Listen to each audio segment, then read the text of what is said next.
How this came about is that one of the portfolios that I was given was waste management.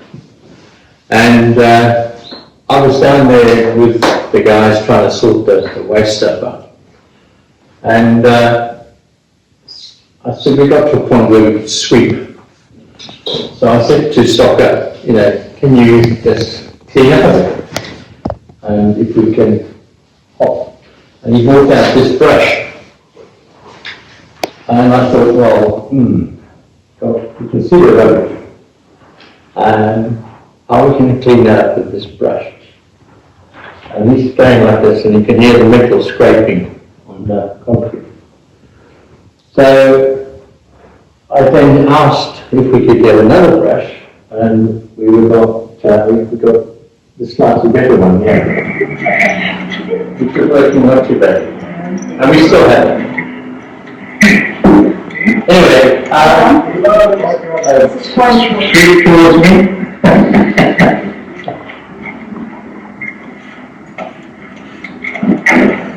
I've forgotten that we've got that video.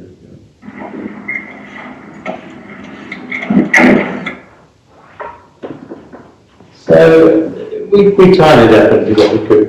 And I was sort of at home thinking about this brush thing, because the brush is about 120 rand. And I sort of started to think of this analogy of a brush and what a broom does. It sweeps clean, it changes things. We change and we're left with debris that we have. And it sort of started to form a picture, which I then took to Quorum. And we started to compile this and think of different ways of how this would work with the new trustees. And if you think about it, this is where we're at. A broom is a perfect symbol of all the things that need to be done, whether it's physically cleaning the floor or in fact changing procedures, changing how we collect debts or whatever it is.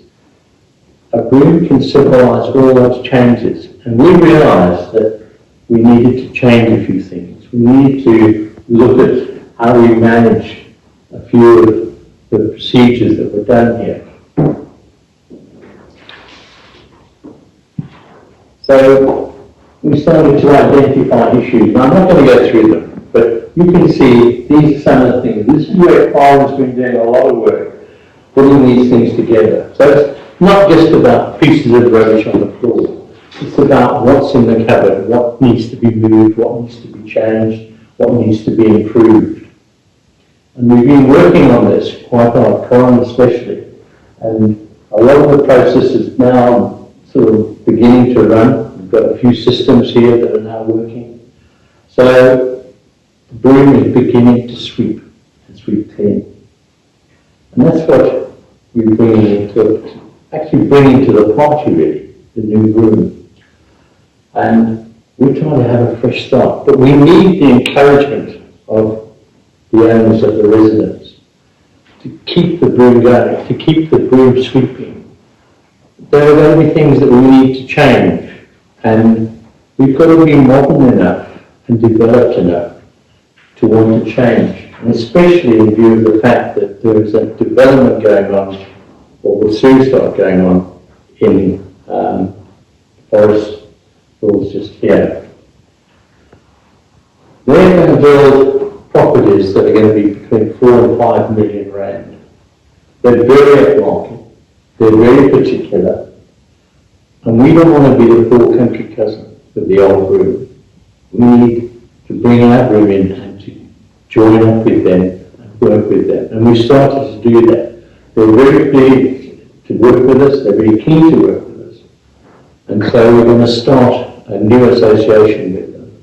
And we can talk about that a little bit later on. So this is the vision that we've all put together. Position the body corporate as the preferred family-orientated lifestyle state. We need to build Castleton up. It's got to move with the times. It's got to move forward. The image that we want to portray is of a place where people love to come. That'll improve your value of your property and improve the value and quality of your life here. That's what we're really looking at, but you can see that. So that's our mission statement. These are the different values here. Transparency and accountability, that's what we've all agreed to. Integrity and honesty, to be open and available to talk to you with comments, and that's been very prevalent recently. We're centred on the residency, on people who live here. Family and community focus, financial prudence, we've just seen what we're trying to do here. Commitment to safety, making sure that the security, and there's a lot of work being done on security. Toronto Chaz have done an awful lot of work on security, and we're seeing that now, to control how we live and the quality of life again that we have here. Foundation in place. But you can read yourself. We need to sweep away all the old stuff, all the debris, and start afresh with a clean floor. And the one thing we are doing is training, proper training. That's Corin's been very busy with. I've been busy in the garden with, and Joe has been busy with the maintenance. Trying to encourage the staff to be part of a group that can work to get this place, Carlton, a top-notch, star-rated, whatever you want to call it, place to live. This is not good enough. This is the old way. And it really does symbolise that. So we want to improve that. So the recommendations, implement structured documentation. Do you want to add anything? No, just that we've now got to get our leases and we're working with Hannes, our employment contracts. They all have to be properly signed and they all have to be properly documented. Okay, and all of this is being proactive at the moment. We're not doing this. This is happening.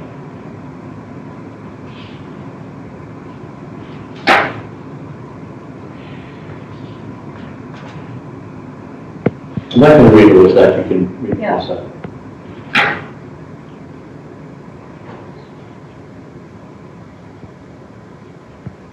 Who's that? Two blurs, way quicker than me. And Hannes has taken us on board. I think that's an important thing. He's working well with us, working hard, and putting all these systems in. So, and you've seen from the report that he's done. Yeah.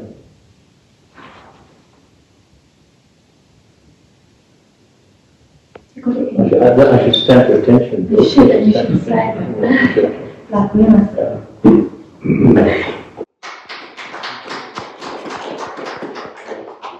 When we took over the staff contracts at the beginning of the year, we basically realised that they weren't properly signed and they had a lot of loopholes in them. So we had to get a labour lawyer involved, and that labour lawyer has now drawn up the basic employment contracts with all the necessary clauses in there, which will assist us to work with your labour guy, or Wally, so that the staff are managed in a responsible way. What we want to do is this year involve them in growing. So part of the employment contract is now linked to a performance contract, which is attached to KPIs. And Hannes has taken every single job description and put the KPIs together and made measurable guidelines in terms of how those KPIs will be achieved. So every single staff member has now signed those performance contracts. Pretty shortly they'll sign the basic employment contracts. In the office, Elisma has worked with Hannes. They've got staff files, so that's all been done. Their leave is being tracked. Everything is being tracked on a schedule, and Hannes knows exactly who's working where and what they are doing. In that way, we'll be able to, at the end of the year, when it comes to performance-based appraisals, say, you know, that these people deserve or don't deserve their 13th or bonus check. Yep. And also, we want to go beyond that. We want to go beyond the fact that for a salary and what we want to grow in. So this year as well, we're trying to identify what it is that these people would be able to use in their stay at Castleton. So a lot of them are going to go, as I was mentioned to me, on a security training, there'll be a health and safety training, there's going to be a first aid training. Those are all things that assist our staff to actually become better at what they're doing. The nice thing about this is we've, Hannes has had one-on-ones with them. I don't know if he wants to mention something on that, but we're kind of getting an idea of who are the people are that are working with us. And with Peter as well, on a Friday, he's getting to know who these people are. And there's a great sense of achievement in terms of what they're doing. So I think that's very valuable. The lease agreements also is under that contract. We also found a lot of stuff in the lease agreements that needed to be tidied up, and that's also being done. So before, I'd say, April, we should have everything signed, not even then, before March, we should have everything signed, and yes, we'll be compliant, legally compliant. Karen, if I may, when you get all the staff contracts signed, can I please have copies for our files? Yes. You get the originals, we keep the copies. Yeah. So basically, everything that's in the files that Hannes has, you will get a copy of all of that so that your staff files will be complete. Yeah. So we'll just start doing personnel files. Personnel files, Basically. exactly. Because when we took over the beginning of the year, there wasn't complete files. So we started with a bit of just establishing what our boundaries were. But now that has been sorted out. I think the key word here is compliance. We have to be legally compliant, especially with staff and staff contracts. Oh, yeah, definitely. I really want to thank you. I know you guys have done a lot of hard work into this and we're almost there, so thank you very much. But thank you, because we're handing it straight back to people all the time. Did you do with Brad? Is that your quality? No, I work with Glenn Castles, he's a labour lawyer in Cape Town, and he has basically assisted us to draw up those basic employment contracts. The performance contracts, I must say, Lisna and I sat together, and this one had a lot of the hard lifting there. She did very well. well, she needed somebody to tell her what to do, what to know. So thank you very much. And then I did Hannes's performance. And then, George did that. So, yeah. So at the end of the day, that's why I think what we want to say to the members as well, and what we want documented, is that there's procedures and protocols that make life so much easier when we all know what we have to do and where we have to do it. Because ultimately we're in the hands of the estate manager. So one of the main reasons for the performance contracts, just so there's clarity here, is we kind of got to a stage where you are elected as a member of the board of trustees, and then all of a sudden you've got a decision to make at the board level whether we give everybody a 13th check. And it's not based on anything. It's sort of based on what Hannes thinks. and it just wasn't working. So, I mean, so many companies now do KPIs and performance contracts, and I know we'll be having performance discussions and regular chats with the guys. It just makes the whole process very fair, and everybody knows what they're working towards, and you end up getting more out of your staff. And I think, Hannes, can you mention Nonki as an example? I mean... Oh yeah, she's over the last couple of months. She's doing a lot better.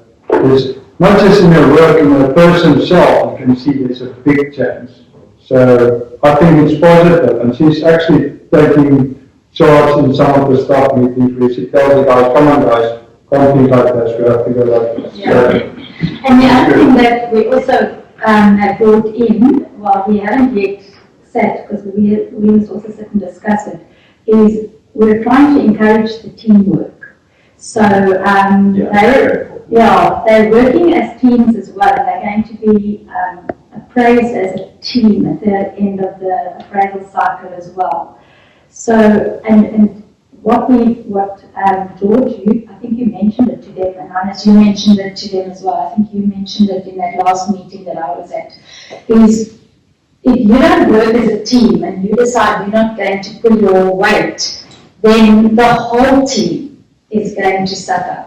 So your responsibility is to do the best you can as a team. And if you're not doing well, I'm going to help you to do well, so that ultimately our team functions. And because we have got one or two little niggles, in terms of working together and doing the iron because you are type of thing. But those are things that can easily be sorted out when the ego gets lifted out. 100%. Yeah. So I'm very happy with how it's going. Me too, I'm very happy. Thank you for the update. Thank you. Okay, next on the list we have a new fibre line at the gate. Saran?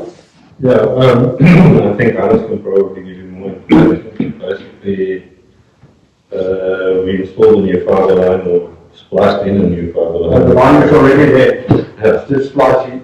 We replaced it in just to make the license plate recognition cameras faster. So basically, what that does is it's just for the cameras. So that camera, it's just a water line. There's no internet on it. It's a black line. I think, I don't know if that's the correct term, it's a black line.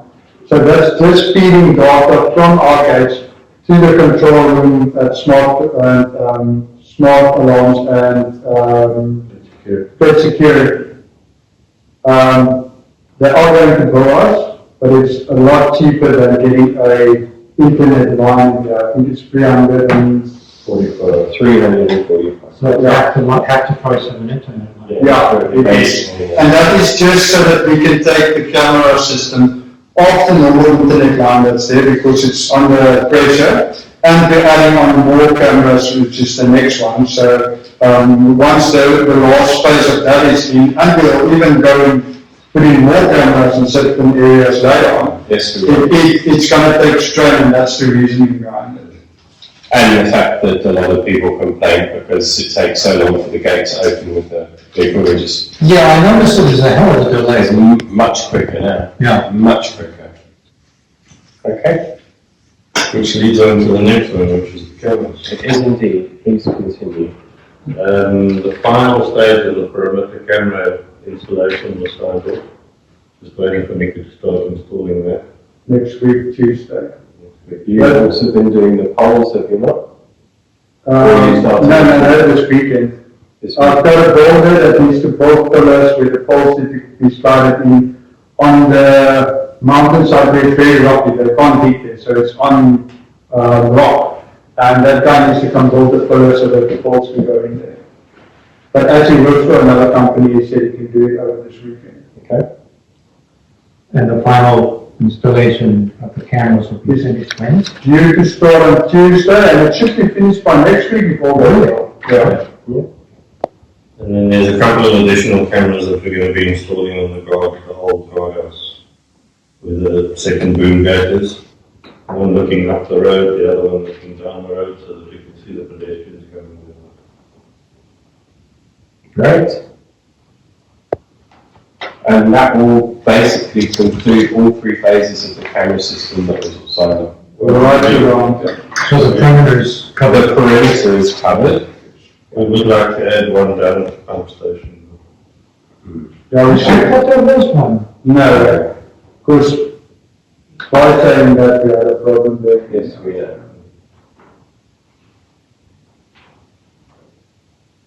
Okay.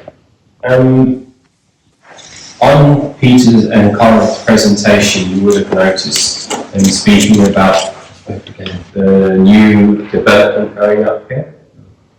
Previously Forest View, then Via Formosa, now probably likely just to be called Via.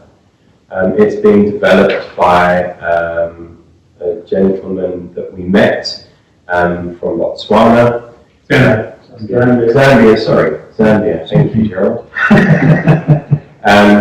And there are how many units going up? 80 units going up there. Not a conventional build, very much a steel and glass build, so very modern looking units, blending into the countryside there, very few gardens, not doing much. It won't be an estate such as Castleton will be.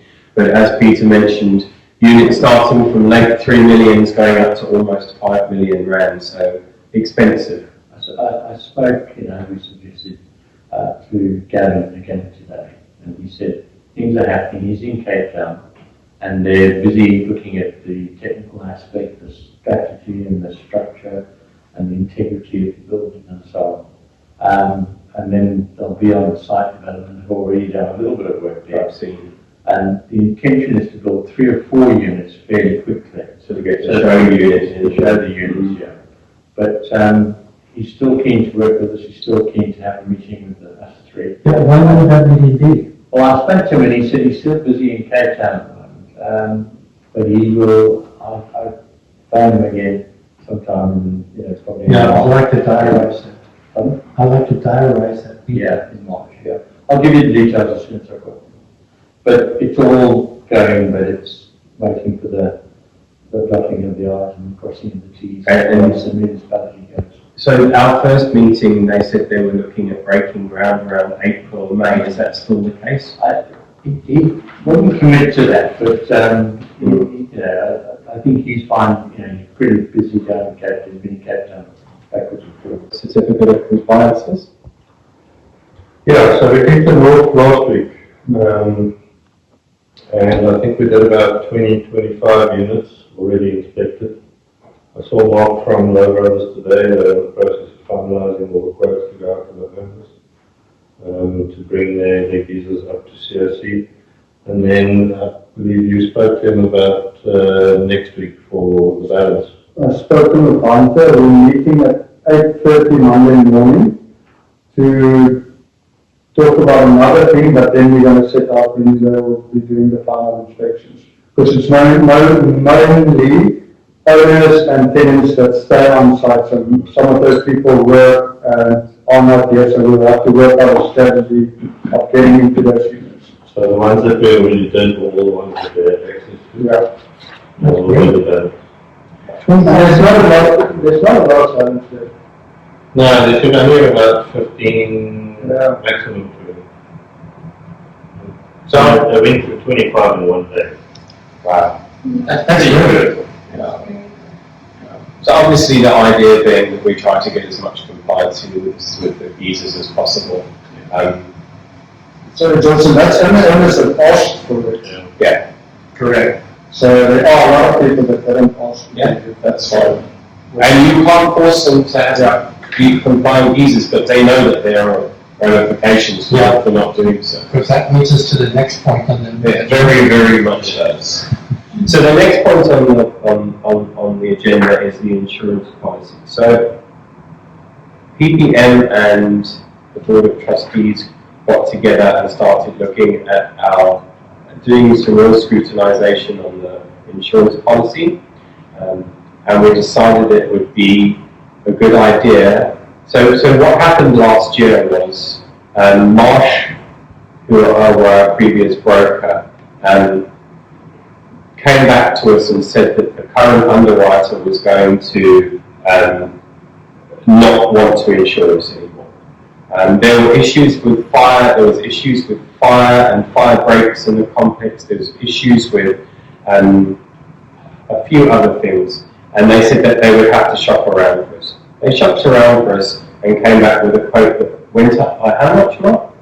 So, well, we only spent 30,000 rand just in that one premium.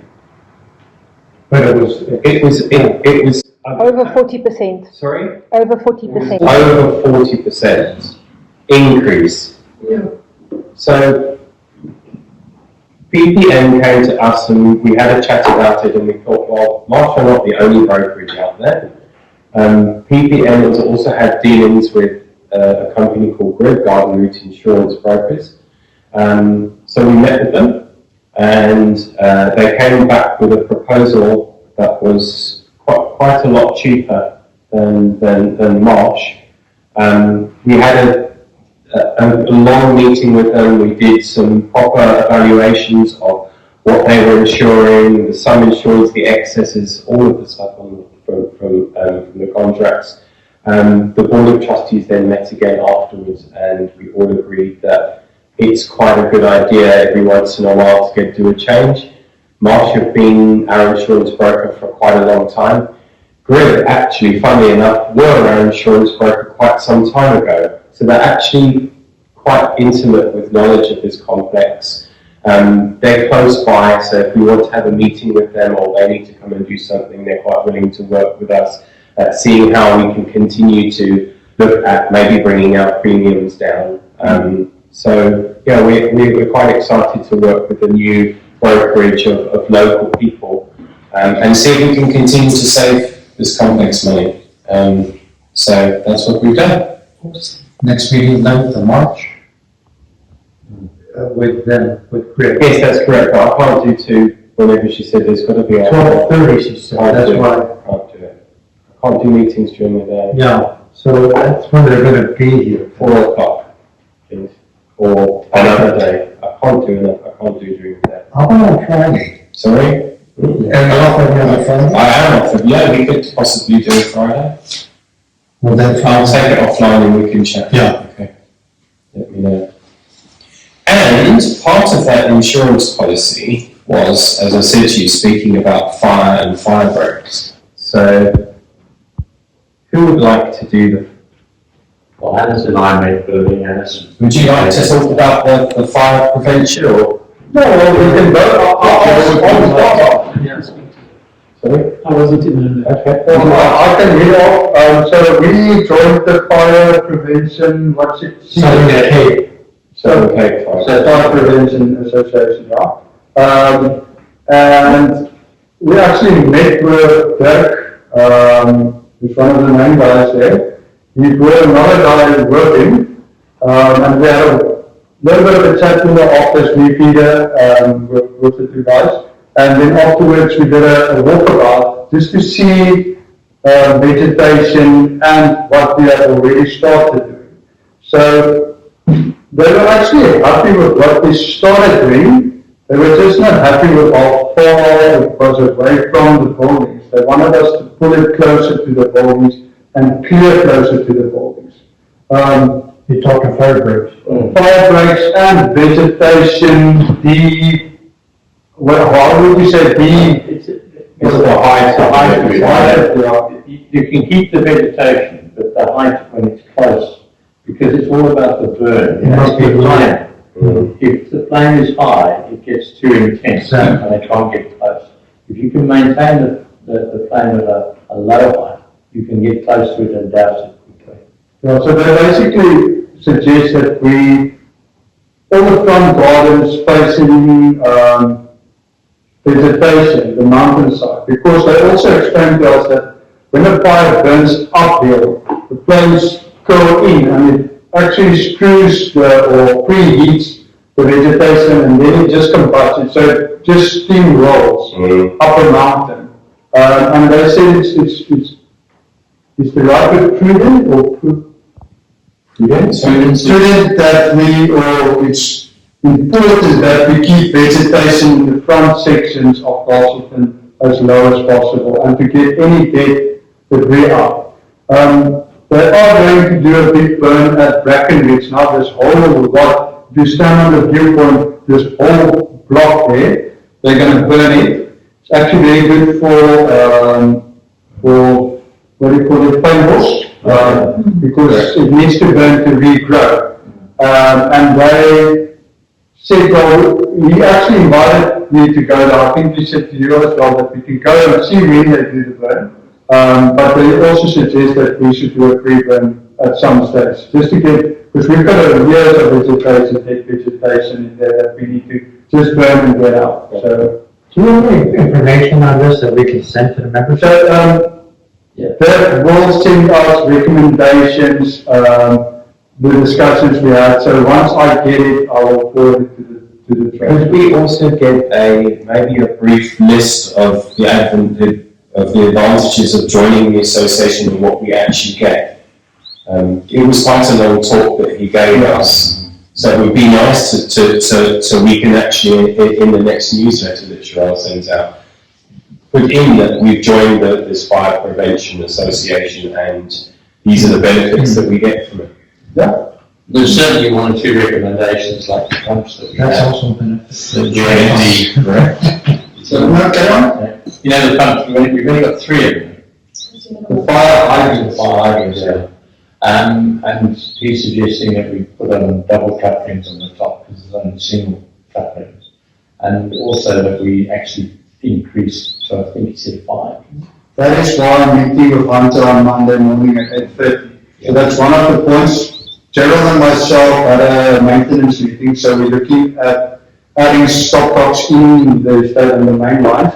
And while we did open to do that, I've already spoken with Brent on fire to get parts and to put an extra fire hydrant at the viewpoint where we keep open, to get it done at one go. Because that's a wide open area. It's a wide open area. And our fire hydrants are far apart. Yeah. That's another thing, we don't have pipe work or the actual rolled up pipes. That's something we need to budget in. I don't even think we should wait for a budget, I think that's something we need to look at. The goal 10-year reserve and must do. Yeah, no, we need to tell the leadership that we need to, It's important for you to put it on the board. I've started typing it. Thank you. That was very informative and very useful. Thank you. That's, Thank you. One of the little tricks which I just mentioned is that he said to us, if there is a fire, make sure everybody shuts their windows. So because the embers can go through a window, hit a curtain, and then your place is gone. Yeah. Just when if there is a danger or there is a presence of fire, shut the windows.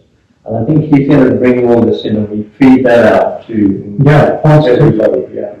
maybe we could come up with a little fire prevention or We'll get his report. let's do that and we'll circulate that information. Yeah, and make sure every member has it.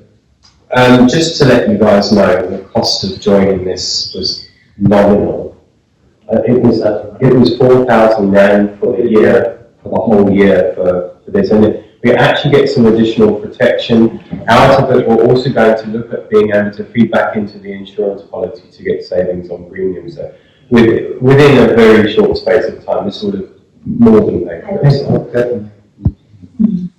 Well done. And that's, Money well spent. and that is it. Thank you very much.